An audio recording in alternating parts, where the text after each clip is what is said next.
Google has released a new NotebookLM feature for short-form content and summaries. All you have to do in your notebook is add your sources in the left panel here. NotebookLM is even able to create a video out of this image that I uploaded, a screenshot of the scores from the World Cup. And then in the right panel for Studio, click on Video Overview and select this option for short.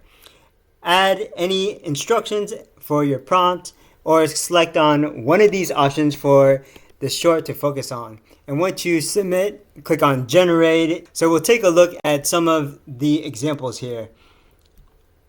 France's 2026 forward line is scoring at a historic pace, 12 goals in just 4 games. That relies on Kylian Mbappe's raw pace. Terrified defenders are foiled easily. Take a typical match sequence, where the French attack approaches a fully organized, he stretches that defensive wall, acting as the creative hub to link the organized defensive line from the beginning. It's pulled apart in 3 different directions. If you found this useful, like the video and leave a comment. If you want more content on AI, workflow automation, and analytics, subscribe to the channel.